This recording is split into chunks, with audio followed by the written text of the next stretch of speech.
Today, we've got the first look at the Samsung Galaxy Watch 6, including live images as well as all the specs.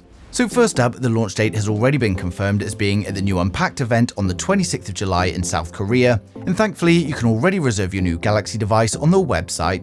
All you have to do is put in your name and email address, and you'll also get $50 in free credit with no commitment to buy, and the link for the page is down in the description below or the card in the top right corner.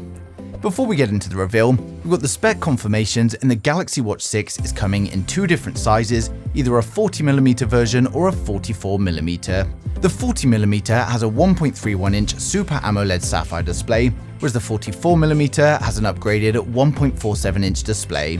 Now both models have 2GB of RAM along with 16GB of storage, and they feature Bluetooth 5.3, NFC and LTE via eSIM. Now the 40mm version has a 300mAh battery, whereas the larger models got a 425, and both smartwatches are being powered by the new Exynos W930.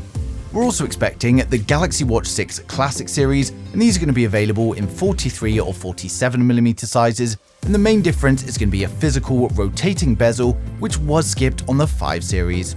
A new marketing poster from South Korea has already been leaked confirming these sizes, as well as them being discovered on the Google Play Console database ahead of the launch. We've also got live photos as well as renders. If we start with the renders from OnLeaks My Smart Price for the Galaxy Watch 6 Classic, you can see it's a stunning looking watch that looks more premium than before, and we also see that the physical rotating bezel has made its return.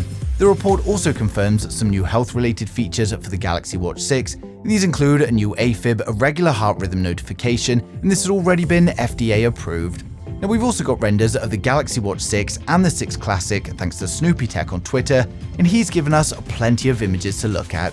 You can see from the images again that we've got a much thinner bezel on the Galaxy Watch 6, and on the 6 Classic it confirms that the physical rotating bezel is back. The promotional images for the Galaxy Watch 6 have also been leaked, but I've previously had videos taken down by Samsung for showing them, so I won't be doing that again. But we do have these images here, and they show us a Premier League football player in a South Korean airport, and he's already wearing the Samsung Galaxy Watch 6. Now we can see here it's got a larger display and thinner bezels with a thinner profile, along with the new rotating bezel. We've also got news of a new Galaxy Smart Ring coming for those of you that don't wear watches but still want to track your fitness. With so limited information at the moment, we'll save that for a future video. Now overall though, the Samsung Galaxy Watch 6 is looking like a great improvement from the previous generations. We've got improvements to the hardware, improvements to the design, and finally improvements to the health tracking. We'll no doubt also see some improvements to the software as well, and with launch only a couple of weeks away, the leaks are likely going to come flooding in, and of course I'm going to be sharing them as soon as they do, so make sure you subscribe so you don't miss a thing in the future.